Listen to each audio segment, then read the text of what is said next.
Okay.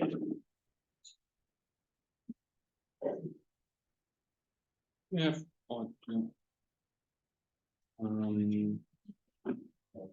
yeah, we should have audio. Okay, so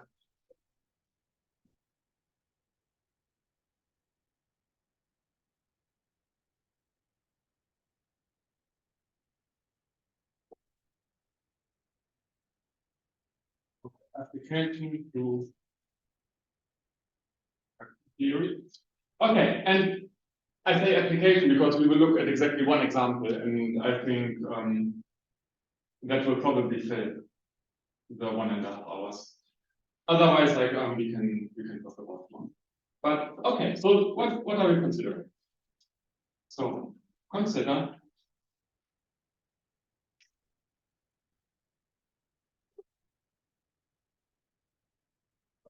so we consider the following boundary value problems. We have right angled vector. So our theta, which we call PW, is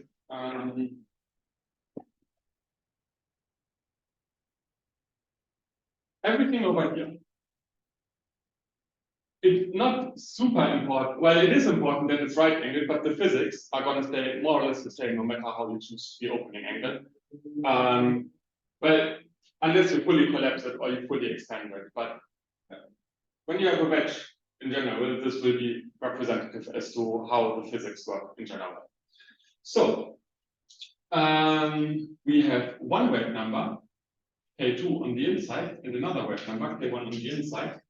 We have a plane wave, phi in, coming from here, and then we will have a scattered field on the outside and a transmitted field on the inside of the wedge.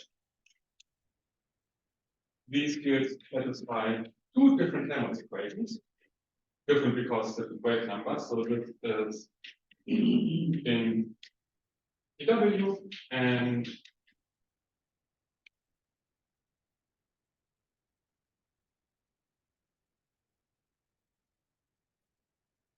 okay.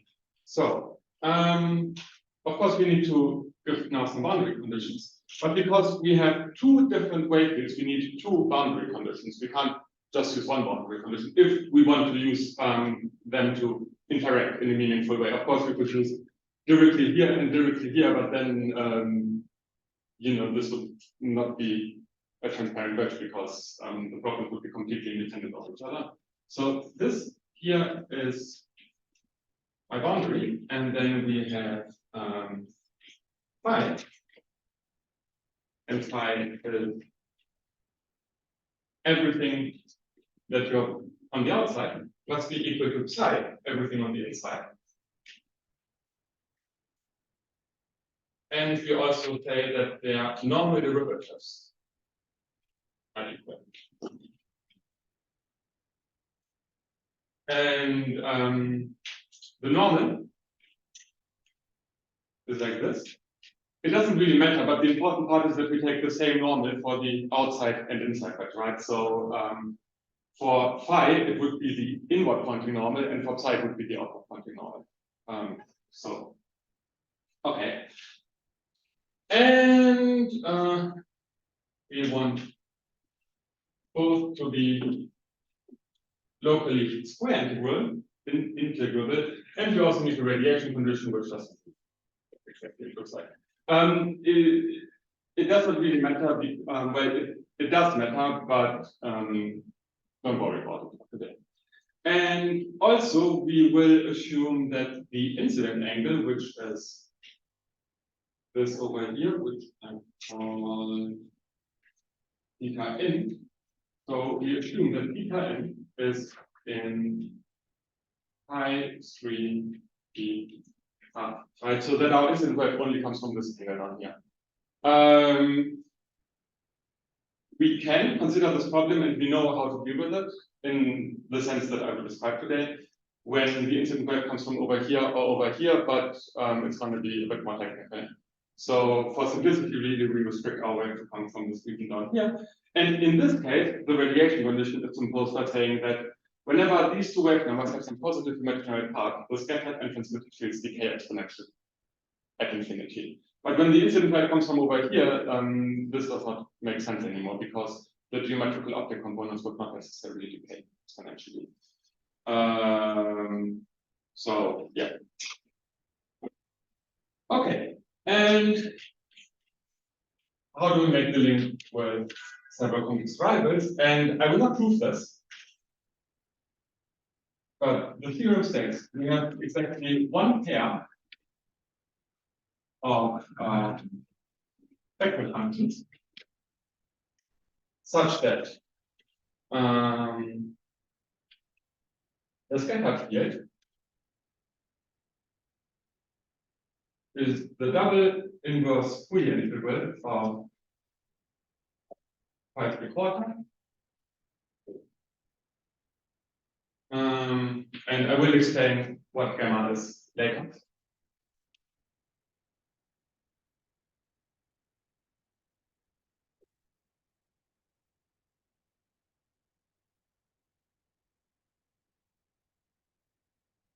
Okay. These unknowns are linked by the following Wiener-Haupt equation.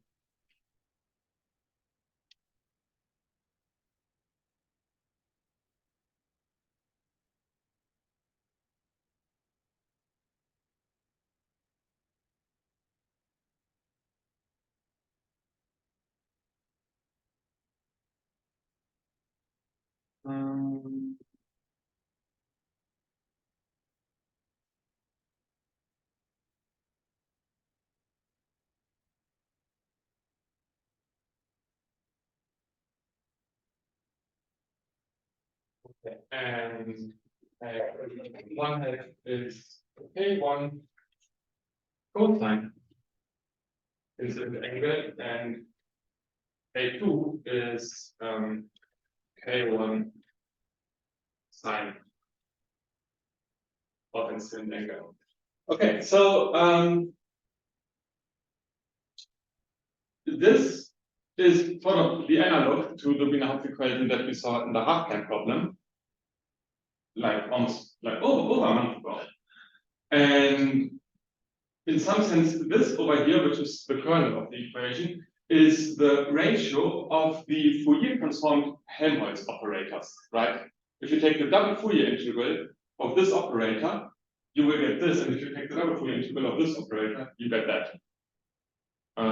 And then you know, you have to do a bit of calculation to get to this equation, but getting to this equation is reasonably straightforward. I would say what is not straightforward is to prove that from this equation you actually get this problem. But I will give you references for where you can just do it. And Valentin, Yeah. sorry, how do we know that the constant in the denominator doesn't go around as the bracket? The K1 square minus so Yeah. alpha 1 and Oh, alpha 2. yeah, this is only valid. Oh, sorry. So alpha has components alpha 1 and alpha 2. Yes, so this is valid everywhere. So this Where is the expression makes sense. That's a rational. It is a rational. K1 and K2 are constants. Yes. I see. Yes, and this makes sense in the common domain of analyticity of all of these expressions, which I will write down later. But you're absolutely right, this has singularities, and in fact, the singularities of this and that will be completely responsible for the singularities of this and that. And you told us what gamma is? The domain No, of not yet. integration? Yeah, probably would have made more sense to first write down the domains of analyticity, but anyway, now we see why it's important. This is in some sense replacing our PDEs. We get from the radiation condition, which I didn't tell you, that phi 3/4 and phi psi behaves like this. When alpha 1 and or alpha 2 go to infinity, with a phi and size domain, right? So this is the asymptotic behavior. And what I mean is that if I let them both go to infinity, we have this type of decay. But if I let one go to infinity, it just behaves like 1 over magnitude of the other. If I just let go alpha 1 to infinity, then it's like order 1 over alpha 1, and if I only let alpha 2 go to infinity. But if I let both go to infinity, they actually accumulate, which so yeah, this is the spectral version, not of the radiation condition, but of the local integrability, right? If you remember that the behavior of the fields on the near the origin is responsible for the behavior of the spectral functions in the far field. What is the frequency after alpha 1 alpha 2 goes to infinity within 5¾ and size domain. domain? Okay. Okay.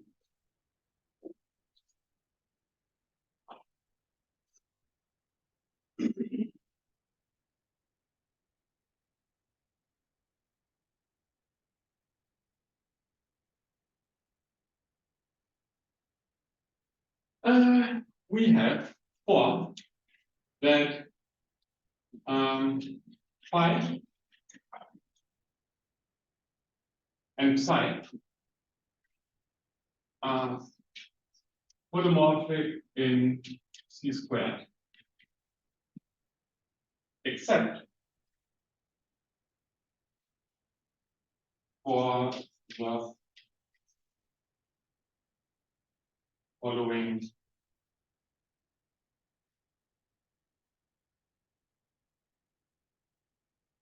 singularities. So we have, and the singularities are relatively simple. It's not simple to show that these are the singularities, but we have this, which is the first pole, which we get from this term over here, which we will call sigma P1. We have, when this is A2, and A2 is, so whenever the external vector over there blows up, we have polar singularities.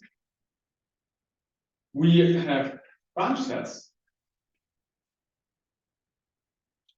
whenever alpha 1 is minus A1, alpha 2 is minus A1, whenever alpha 1 is minus A2, and whenever alpha 2 is minus A1. Okay, and this over here I call sigma P1, and this over here I call sigma P3, this is sigma P2, and this is sigma B4. Okay. Have you all written this down? Okay.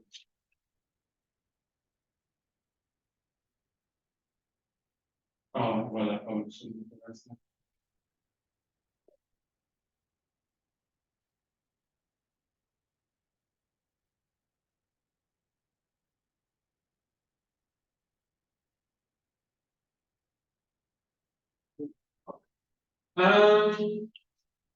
And so these are poles and branches for both psi and phi.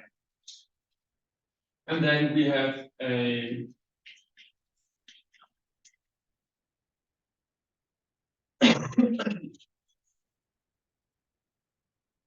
so we have one additional polar singularity for psi, which is the complexified circle of complex radius L2 such that only that the imaginary part of alpha 1 and alpha 2 is smaller than 0, and also the real part. So it's only a part of the complexified circle that is singular on C squared.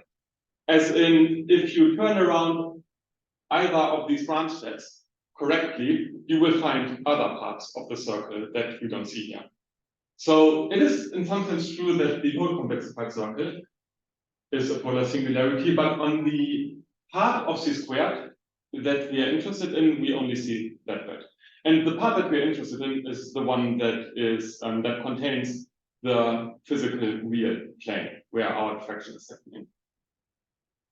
So in some sense, if you turn around these branches, you would get to another copy of C squared, which contains another copy of the real plane, but this copy of the real plane is not the plane where the physics are happening.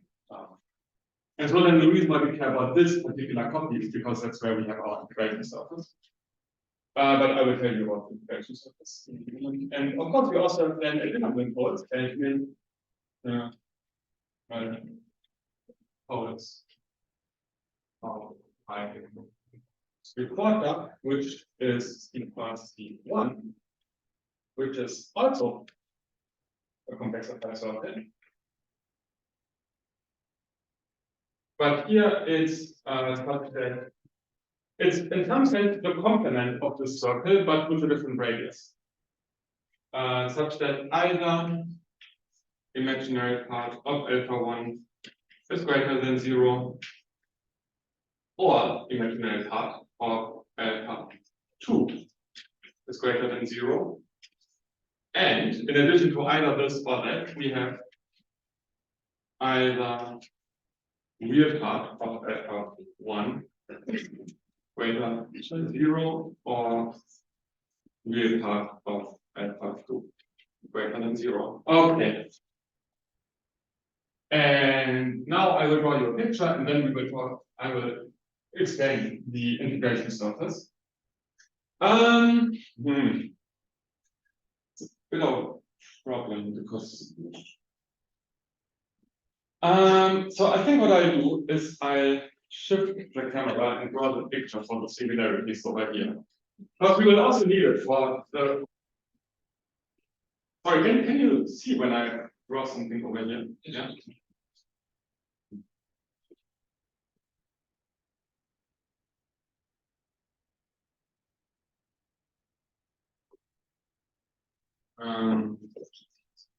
It's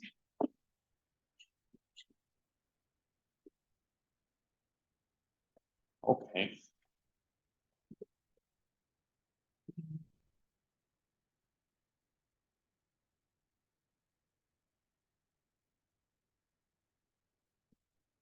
I found the capacity function. So n pi gamma is given by the following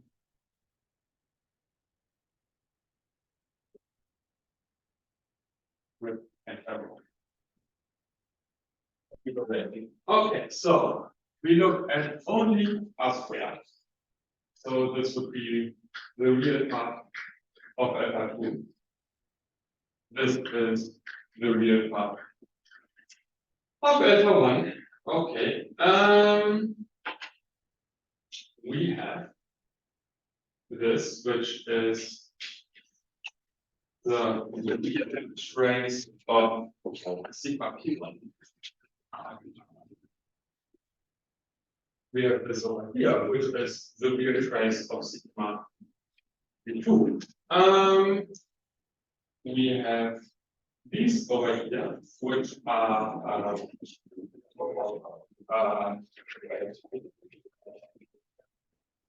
so this is sigma p2. This is sigma p4. So that's why I gave the singularities all of these names so that we can draw this picture without too many troubles. This is sigma p1, and this is sigma p3. And this picture is valid whenever K2 is smaller than K1. If K1 is bigger than K2, the position of these two, oh no. Well, the position of these two is swapped around. And we can always assume that K1 is bigger than K2 because if it's equal, well, first, all of this picture sort of collapses. But also, if K1 is equal to K2, we have no diffraction going on. So the solution to the problem with K1 equal to K2 would just be the incident wave everywhere. So without a lot of generality, we may think that we have either one or the other inequality. Particularly, we have no coalescence of singularities. But we do have crossings, and the crossing is good. So and then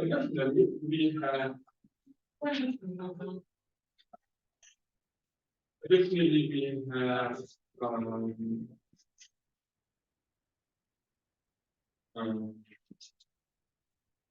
this part.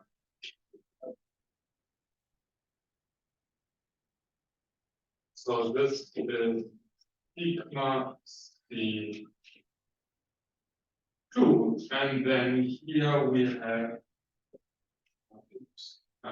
replace, and then here we have sigma C1. Okay, so first, do you understand this picture? Polar singularity, poles. So this is the part of the circle that's singular for phi 3/4. Radius is K1, and this is the part of the circle that's singular for psi, and the lines are singular for both spectral functions. Okay, so then the Griffin arrow configuration is like this.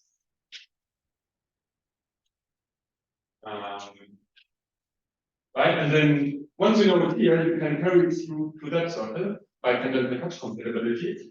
And then when you're over here, again by tangential touch compatibility, you will find it to look like this. And in fact, to compute it on here, you only need to compute the Griffin arrow configuration for the double inverse Fourier integral of this of the term that, well, maybe it's easier to do it for here, that gets to these polar singularities, which is 1 over alpha 1 minus a1 times alpha 2 minus a2. So that's reasonably straightforward to compute. You compute it the same way over here. So this is surface integrals. Surface. Exactly, and these arrows describe the vector field that determines the integration surface. Right, because the integration surface is in some sense a small complex displacement of the real plane. And this displacement we describe on the singularity by a vector field, and then we smoothen it out to 0 away from the singularities. Where was I? Yes. So we have this, and here we have like this. And this is the configuration that determines the integration surface. And I keep this picture here for this direction. That will be fun in more times.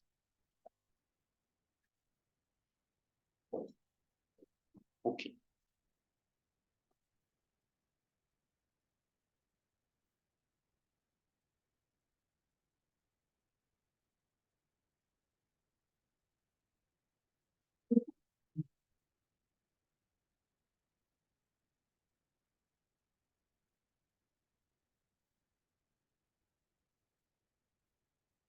Right, and also in these pictures you can see that these circles start to disappear behind the respective branch sets.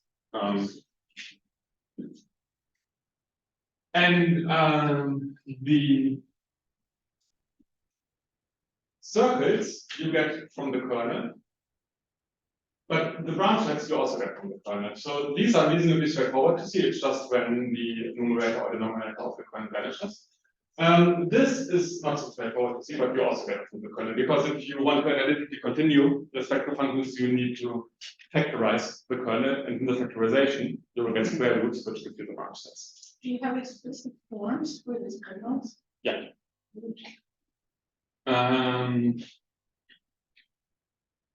Of course, just because you do a factorization of the kernel doesn't necessarily, well, it doesn't a priori mean that it's an actual singularity of the spectral function, but we will sort of verify that it's a singularity, because you can compute the asymptotic behavior of the spectral function near the singularity, and also we get physical contributions from it. So that's always a good indicator that it's an actual singularity. Okay. So I will write down the text, which I know true, but it's in some sense the two theorems that were missing last week. So I will not write them down because they're really technical, but all we need to know is that we have something on this side. So if sigma 1 is described by this function and sigma 2 is described by this function, and again, of course, in general, these are polynomials, and in our case, yeah, it's reasonably, it's not difficult to, right? You look at the defining set and then just take up some polynomial that describes it. And even though only part of the circle are singular, you can just take the defining function for the complete circle. That was fine.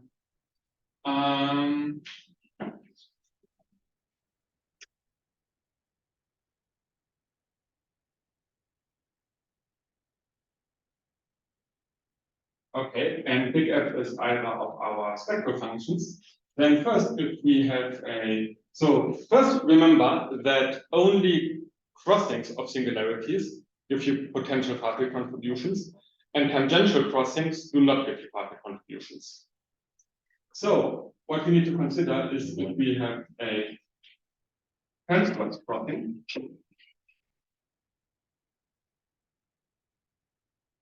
if we have something like this, that F behaves like some constant A, this constant, times G M1, G1 M1 times G2 M2, where M1 and M2 are no positive real numbers. So whenever this is actually a singularity, there could be fractional positive real numbers, then you would have branching behavior, or there could be negative integers, then you would have poles. But if you have, well, the formula work when you have natural numbers, and then they just give you zero, which you would expect from something that is actually a singularity. So what's the statement? Then we can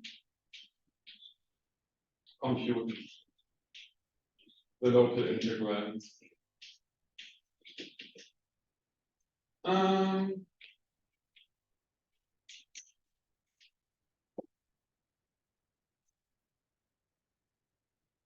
Yeah, where u dash u star is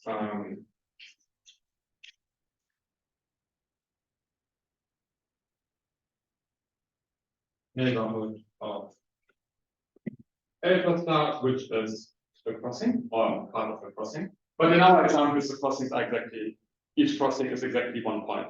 And this you can verify by hand that the singularities intersect exactly once, and then intersect exactly at when the retraces intersect.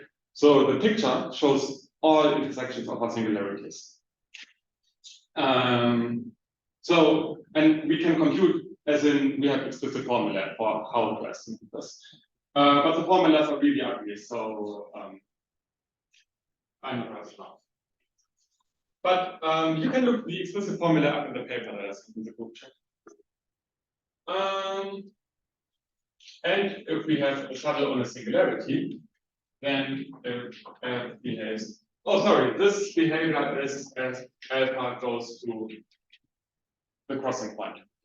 So when if we know the asymptotic behavior of the spectral function near the crossing point, then we can compute this local integral.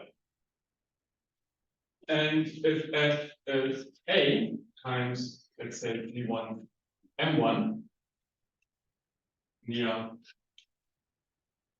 this, which is a puzzle on the singularity,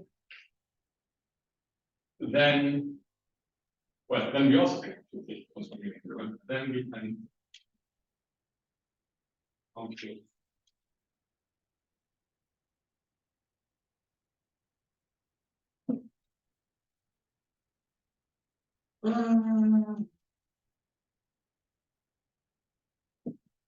Okay, so what these two facts mean is that if we want to obtain particle asymptotics for the scattered field for the for phi SC and for psi, all we need to do is study the asymptotic behavior of our spectral functions near the crossings drawn in this picture over there. And what we find if we do that, and finding that is, oh, sorry, I forgot a very important condition to write down. I'll write it down in a moment. But anyway, what we find is that, well, let's make it like this. These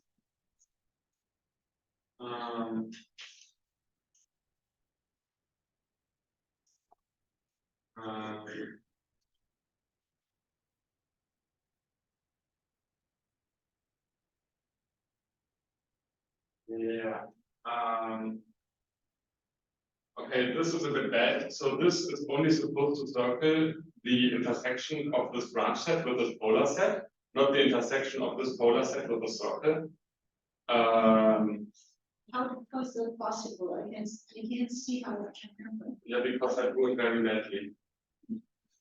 So again, this little circle can only go around. Oh no, it's just the crossing of this and this singularity, the crossing of this and that singularity. But the crossing of this and that singularity is not also where this singularity intersects either. I just drew it very badly, but we have a better picture. The dark thing is not a point of tangency of the circle. Yeah, exactly. It's not the light thing. So oh yeah, and this because right, this is where the circle hits this singularity. But over here, this singularity does not hit the green line, but the green line intersects with the red line. So it's just more than two singularities crossing. that is correct. At each point. That's correct. And this is very important because if we have three singularities crossings, we don't know what to do. And in this paper, on this problem, even if you change the incident angle, well, you will get triple crossings of singularities, but you can reduce it to a double crossing in some suitable sense. But for the quarter-time problem, you get double triple crossings that are not reducible. So that's all difficult to analyze. So these are not contributing. And what I forgot to write down is so this is for our functional problem. It's that phi 3/4 and psi. Well, that's right, like this.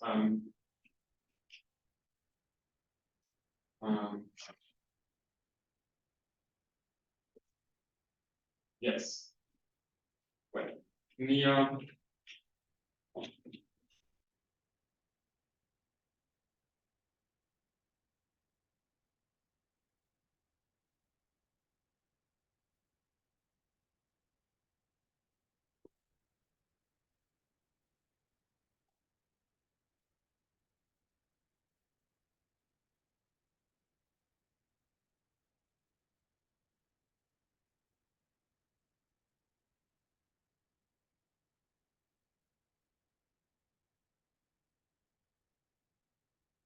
Okay, so this I forgot to write down. So what that means, what this means is that phi and psi split as the sum of two functions, each of which is regular at either of the branch sets. But this is only locally possible, and for our like spectral formulation, theorem 5.1, this is important to recover the boundary conditions. So that means that near these points, these four, effectively, we don't have a crossing of singularities, right? Because you can then look, if you have this as a static behavior, you look at the local interval, you split it into the local interval of UL plus the local interval over UJ, and UL only has this singularity, but not a crossing, and vice versa for UJ. So then you know that the contribution of the interval over UL is 0. and also that the contribution of the integral over uj is 0. And for the same reason, all of the other points do not contribute. But these 4 points we need for the 0. The other points we do not need for the 0. So that's the point. But the same behavior goes for all of the crossings that I, well, except for the tangential crossings, but right. Okay. Let's have a break.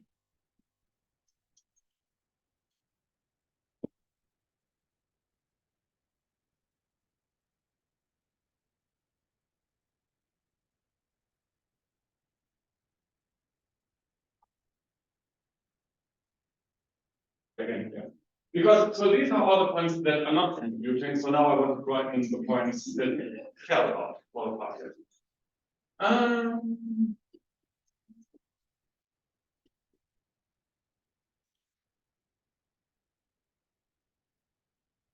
So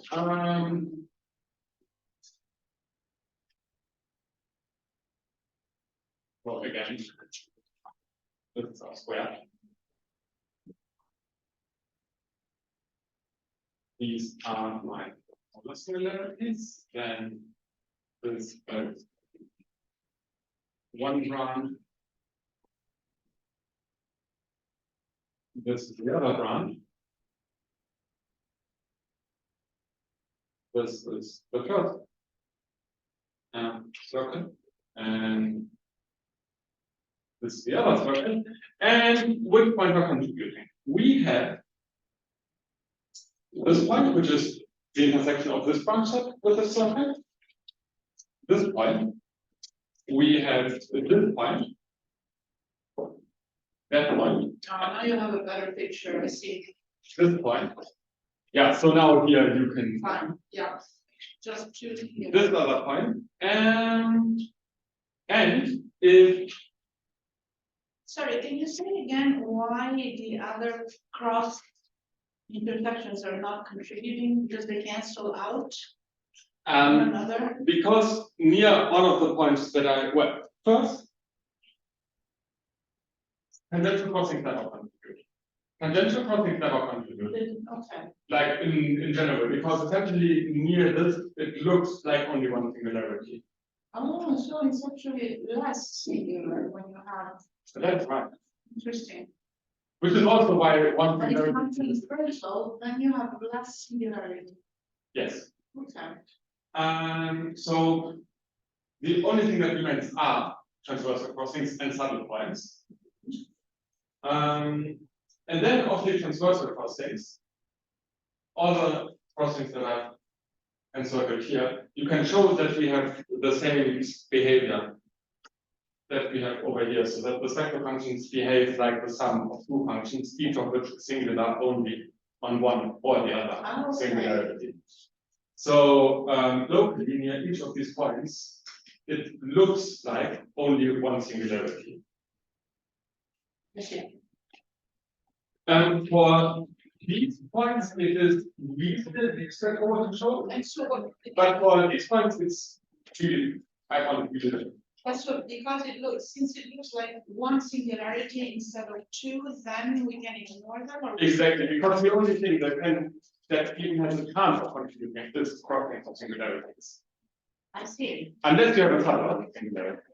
I see. So saddles always contribute and crossing. But so that means essentially if my observation direction is here or here, that means if my observer is on the interface of the vector, then either all of these points or all of these points contribute, but we do not consider them. So we have this is my observation direction, and I will say that theta is not equal to 0 or pi half, so that we don't have these non-isolated saddles. So that means that we can, for these observation directions, we can neglect this, and that. Right, because if my observation direction goes in this way, then I know from my bit configuration that I will still get no contribution. So the only points that I need to potentially consider if I'm worried about saddle points are when my observation directions go like this, but we ignore them. And then the potentially contributing points are, oh yeah, I've found them here. So, and I would get this saddle point over here relative to this observation direction. Or if our observation direction would be the other way around. So this is not the bridge, right? So maybe it was that. So let's say that this is my observation direction. If this is my observation direction, if I look in this way, this will be an active saddle. So especially if I turn around, if I change where I'm standing, then other points on the will be saddle points. And this, but then of course, if I look in this direction, this circle cannot give me a saddle point anymore because there is no singular part on the circle, but then I will have to consider this saddle point.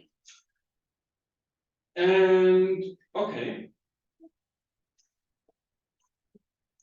And what turns out, and so I will again just show you the results because the computations are very, very long. But essentially what happens is that from polar singularities over here and over here, we will get geometrical optic components, that is plane waves, which we also had in the half-time problem, where the only polar singularity was responsible for the reflected wave. So this will give us reflected waves, this will give us transmitted waves. And from saddle points, we will get cylindrical diffracted wave, also just as we had cylindrical diffracted waves as a feature of saddle points in the one complex Wilder setting. These will give a different type of wave, which we will discuss when we get to that. So 5.1.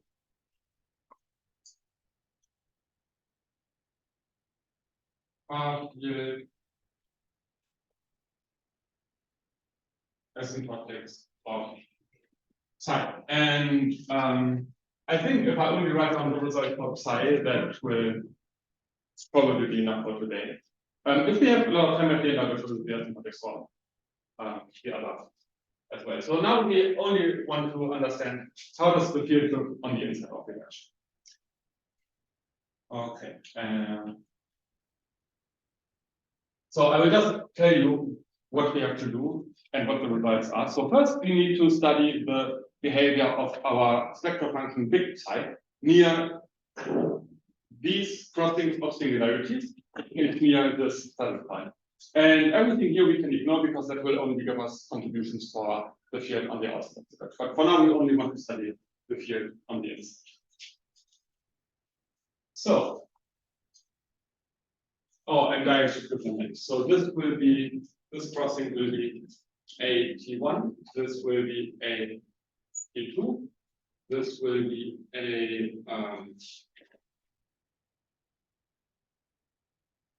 L1, L1, this will be a L2, and this will be a C2 of theta, right? This point depends on theta. As theta moves around, this point will travel around this circle.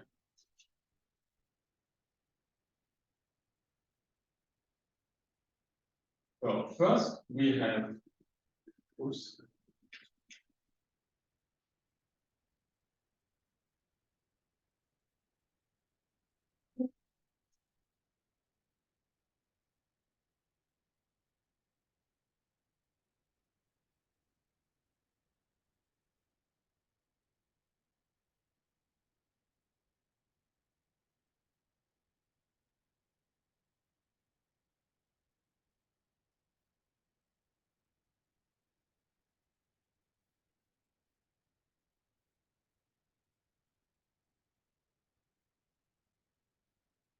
Right. So this is near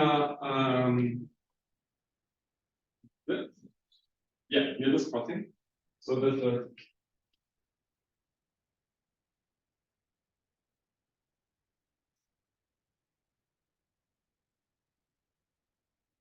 and indeed we see that here we have the term that gives us the one singularity. times the term that gives us the other singularity. From this we get the circle, from this we get the pole, and then we have some coefficient, which in the philosophy of the text that I wrote down is the constant a. And this coefficient will give us the transmission coefficient, which is good.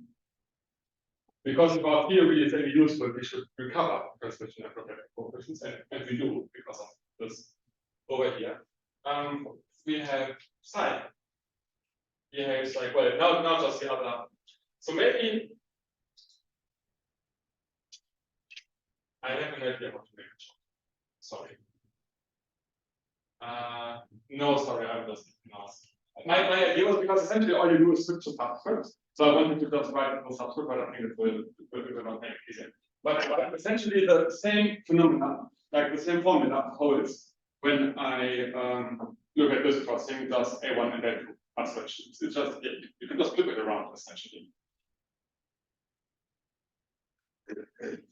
Which of course again makes sense because the transmitted waves are of the same form. The coefficients may be different, but roughly speaking, they look the same.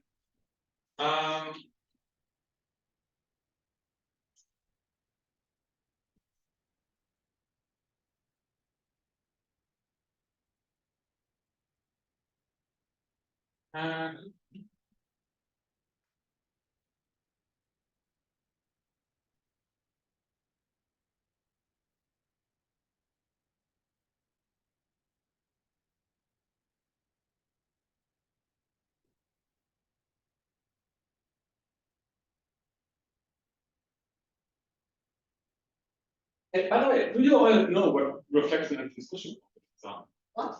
Do you all know what transmission and reflection coefficients are?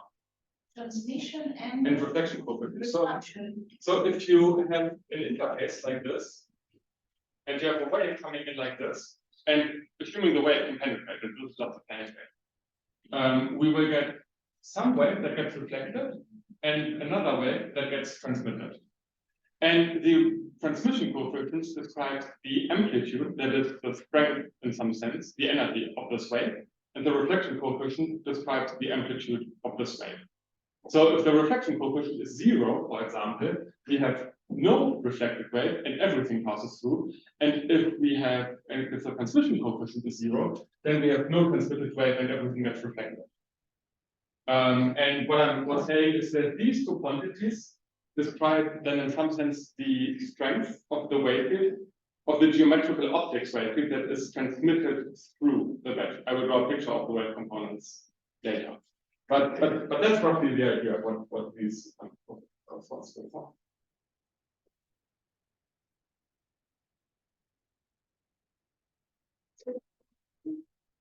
Okay. Well, and surprisingly, the solid point is the easiest to find out. Not because we know it exactly, we don't know exactly what it is, but it's the simplest point to go formula for. So the formula is that it is pi3/4 plus 1 over alpha1 minus a1, alpha2 minus a2, evaluated at a to c2 theta times, sorry, that should be k2.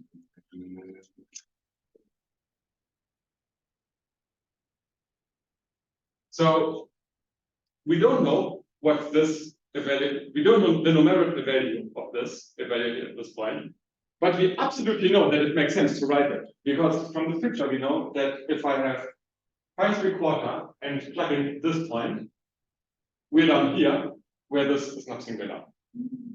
So this saddle point is not the singularity of pi3/4, and well, it's also not the singularity of this over here.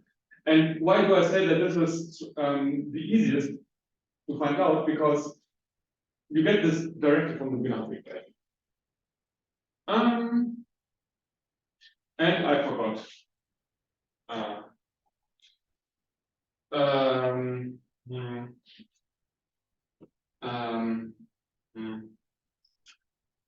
So we have k2 squared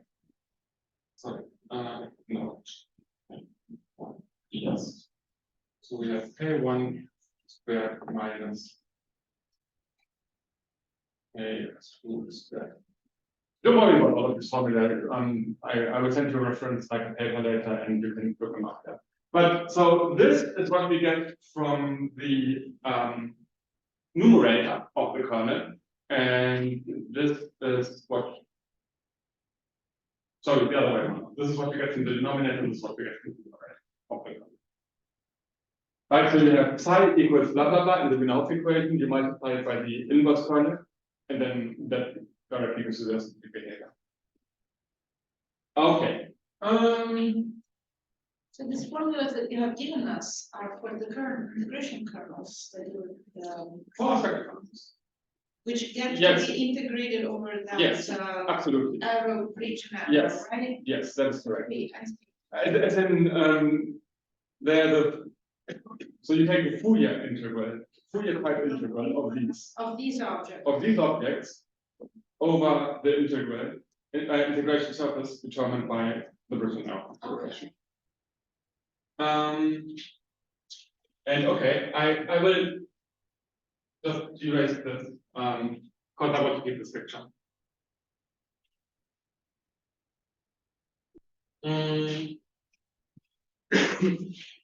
Four, and this is going to be really ugly, unfortunately. Psi is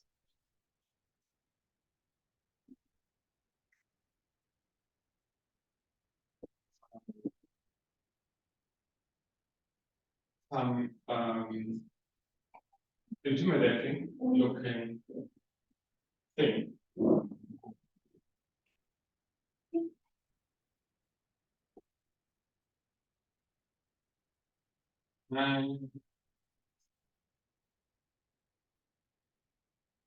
I will write what L is in the moment.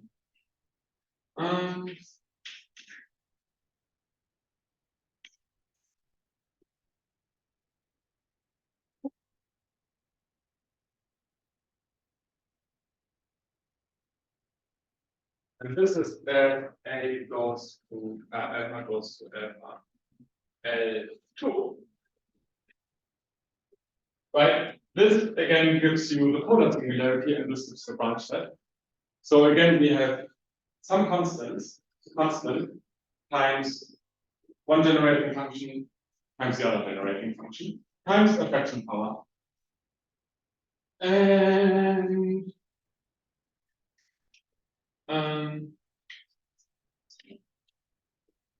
And the fact that you have a product there reflects the fact that we're looking at crossing. absolutely, absolutely, We have a crossing of singularity. absolutely. If you would have addition, you would not get a You would have a single singularity. Yes. instead of a crossing, Yes. I think. That is right. Well, morally speaking, right? But you were saying that if you have, because moving on to the crossing of three singularities. Yes. Wouldn't you have then the product of three configurations? Oh, absolutely. The problem would then be getting a formula for the estimation of Fourier. Right. So you're completely right, but I don't think we know how to estimate the integrals. The problem is with the integral. Absolutely. You have this integral. Absolutely. The problem is the integral. Absolutely. We can figure out the asymptotics of the, well, not necessarily easily, but assuming we can figure out the asymptotics of the kernel, Okay, I see. and assuming we know the Britton arrow configuration, then we would not have a formula in general for the integral. The reason why it works for the triple crossing that we could get for this problem, if we change our incident angle sufficiently well, appropriately, we would get something like this plus another thing which gives. So, sorry for interrupting, but No worries. what does the bridge and arrow look like at a transversal intersection? Because I can see now, I see now why a tangential intersection is not Over here, as problematic. like this. Because at a tangential interaction, your two bridges and arrow become like a single bridge. Exactly, right? exactly. That's what I mean. That's already seen. Here, yes. You can see that that's So I see now what you mean by tangential being less problematic. But when you have two distinct bridges and arrows that Yes. intersect there. Yeah. Are you saying that the arrows add up like vectors and you Yeah, have a exactly. third vector? That's exactly it. And what happens to the bridge? Well, the bridge would then look something like this, right? Well, but imagine the arrow. The arrow, and if you want to look at the bridge, Yeah. right, but the bridge only really makes sense on an isolated singularity. Right, on a And single piece. as I said, it's more on the piece it really makes sense. But the arrow describes the vector field that defines the integration surface. So this makes sense everywhere. The vector makes sense, it's the bridge that doesn't make sense at the Well, intersection. Probably there was a way to make sense of it, but Okay. I don't know. And Probably not else. okay. But it's not like we need the bridge to make sense of the integration surface. All we need is the arrow, and the bridge is for me it's makes the picture look nicer, and that's the purpose that the bridge has for me. For me, what's really important is are the arrows, because they genuinely describe the vector field that gives you the integration space. And here you can add them up. And then the reason why this does not contribute, does In contribute. other words, it's the arrow, sorry for interrupting, but the arrow gives you the normal, the outer normal to the integration surface. The direction. It doesn't need to be a normal, right? It could be Because we could put this down. but the surface needs two vectors to be described. Right. This describes the imaginary part of the surface. So it's a complex displacement of the real plane, meaning that the real part you can just describe by two real numbers, like the real plane, plus some imaginary part which is described by a vector field. So the vector field goes from R squared to R squared. I see. So that will give you well, yeah, this will give you the imaginary part of the two-dimensional surface. But does that mean that the integration occurs, it's a line integral as opposed to surface? No, it's surface integral. It's a surface integral, but we're only determining with these vectors a part of that surface. That is right. So away from the surface, you set it, you take some smooth cutoff function and extend it to 0. Which for this picture is, I think, you can give explicitly the vector field that describes it. But in general, this is not necessarily easy to show, that you can always extend it a little bit, cut it off, so that you only need to consider the local integrals. Okay. But what you would do if you have an error like this at the singularity, you would cut it off like this. Right, some smooth cutoff function. We don't need our integration surface to be like polymorphic or anything like that. So you can just cut it off smoothly and call it a day. That works fine. And the reason why that works is because it's so sphere. Like locally, if we look at our c squared appropriately, we can do all of this by Cauchy's theorem. But if you want to do it for everywhere, I think it's easier to look at it as a feature of Stokes' theorem, which is also why you smooth is perfectly fine. And then essentially it's about the local extension of vector fields, right? If you cut it off, you can choose a cosine or whatever and explicitly build the extension of the vector field. Do you understand that? Oh. Getting there. Right, essentially if you have a submanifold, if you have a vector field on the submanifold, you can extend it to a vector, you can view that as a vector field on the manifold. But to do that, you need to make sure that it is smooth on the manifold. So you view this as a vector field on this singularity, but you can look at this as a submanifold of C squared, and then you locally extend the vector field. But to do that, you need to you can in general only do that locally, right? So you need to make sure to cut it off. Which, if you look at this, it's yeah, if you look at this and as an isolated singularity, it's, I think, easy to believe at least that this is possible. It's not so clear that you can do that at the intersection, but you can. But that's exactly why everything that I explained to you last week was only a sketch, because it's not straightforward to have a crossing, because that's exactly where the combined thing stops being a submanifold, right? So then extending the vector field and cutting it off is not a good. You have to interpret. Exactly. Well, in the end, you just need to find some surface that gets the job done. But still, it's not. But the existence of such a surface at such an intersection is not. It's not a trivial task. But that's morally how it works. So it's absolutely right that this picture only tells you the integration surface at the isolated singularities. Think of it as being set to 0, arbitrarily close to here, and well, this philosophy goes through all of the quantum points, but it's not. And it's not straightforward that this actually works, but it does. Again, for these examples, you can construct it explicitly, but if you look at general analytic sets, which I think is the framework that Raphael and with this, and it's not straightforward. Even this is not straightforward. It's like it's very technical building all of this explicitly. You can do it explicitly for this picture. Okay, so long story short, what is this quantity? This quantity is limit alpha 1. Maybe I write it down here.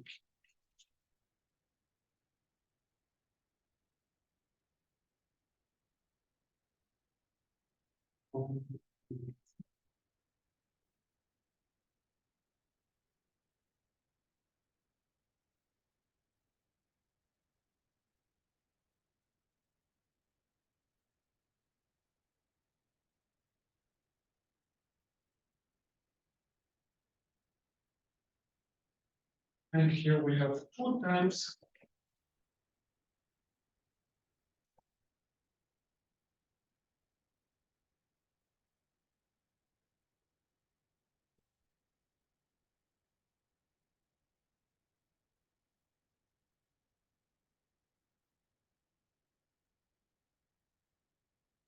Also, I didn't tell you what I mean by square root. The square root is always chosen such that it has for the non-negative imaginary path. So the statement here is that this function is regular in this limit, which means that if I look at this specific surface, this is how I remove the singularity of my spectral function. So this exists, and then this is how psi behaves near that point. And figuring this out gave me a few nightmares, but yeah, this is the one behavior. I think well, for the other crossing, it's a similar formula, right? You put indices K1 and K2. So 5 I will just write 5. Similar. So in the last 10 minutes, I want to tell you what actually are the physics that we get from all of this. But yeah, the formula for 5 looks exactly the same, apart from switching subscripts K1, K2, alpha 1, alpha 2. And unfortunately, it looks just as ugly. So, and I'm not sure if we can do better than this. And again, we don't know the value of this on the surface, but we know that it's very fine. Good.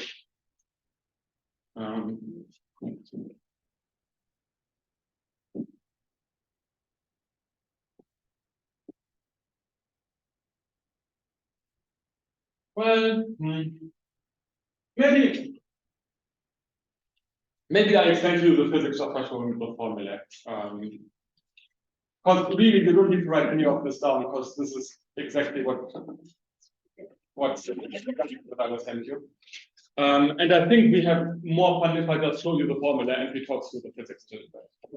So, where's the remote? Is it over here?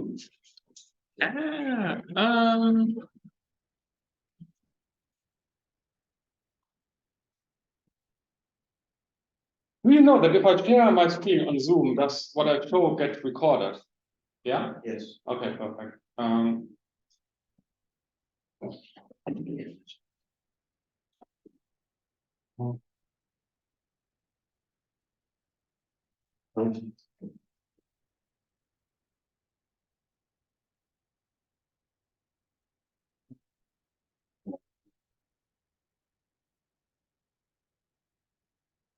Okay, as you can see, okay, now it works.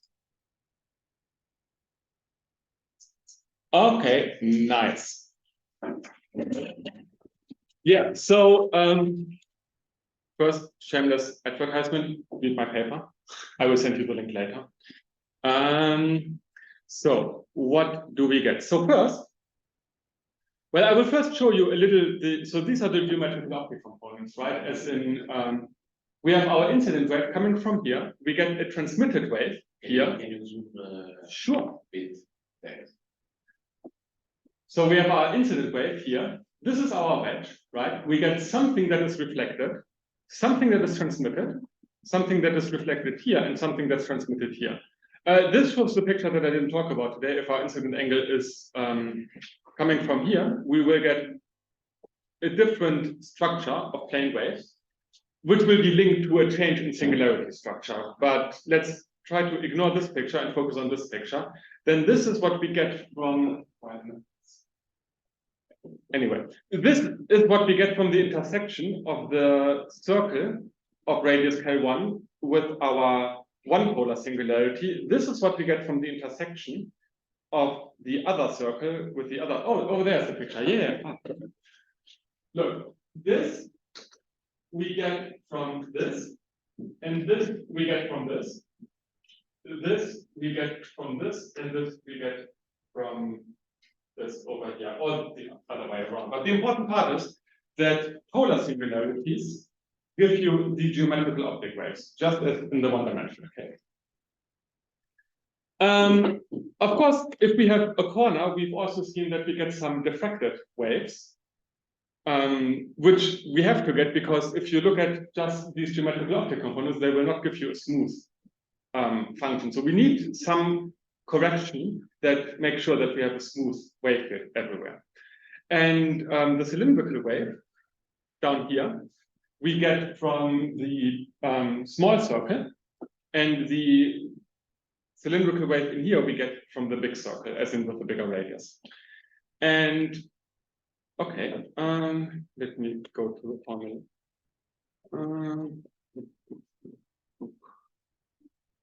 Well, yeah, so here are the formulae for the geometrical optic waves. Oops, and these are exactly the transmission coefficients. H are Hankel function, no, sorry, step functions. So they tell you the regions wherein the waves are living. Over here and over here, this is the phase, this is the amplitude, the transmission coefficient. Then for the cylindrical wave, we get this over here, which describes the wave, the cylindrical wave propagating from the corner inside of the wedge. And this is what's called the diffraction coefficient, describing the amplitude of the cylindrical wave. We would really like to find a way to compute this. And the bad news is we don't really know how to do it, but we only need to know the value of this function at this one point, and that's it. So that is something that hopefully we get done in the near future. So before I show you the lateral waves, from the cylindrical wave, oops, on the inside, from the saddle point on the circle with radius K1, we also get a cylindrical wave, right? So these would be these waves. We have one wave over here, one wave over here. But now the problem is this cylindrical wave propagates with a wave speed proportional to 1 over K2, and this propagates with a wave speed proportional to 1 over K1, meaning that the wave speed of these cylindrical waves do not match. The geometrical optic components, although discontinuous in general, are continuous across the interface. But now we have cylindrical waves that are discontinuous. So we need some additional waves that ensure that the cylindrical diffracted waves are indeed, well, the cylindrical diffracted waves are not continuous, but we need to make sure that the total wave field is continuous across the interface, right? And these are the contributions from the branch points that we get over there, which are then the waves over here and over here. And if K1 is bigger than K2, consequently, these waves are on the outside of the wedge. So this is a very unscientific explanation, but I think of them as sort of pushing this wavefront up to match the other wavefront. And if you want a real life example, I think, but please don't quote me on that, something similar happens when you have a jet passing through the sound barrier, when the jet itself goes faster than the sound pressure. So then the pressure waves are still continuous in general. So you need some type of wave that makes sure that the air on the outside is the air pressure on the outside is continuously matched to the air pressure wave dragged behind the jet, which is how you get your cone when a plane passes through the sound area.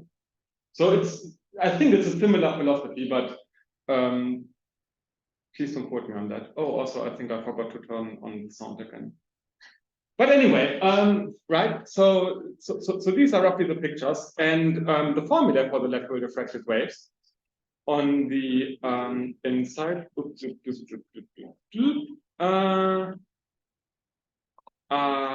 this over here. So we get some coefficient here that is expressed in terms of this quantity L2 over here.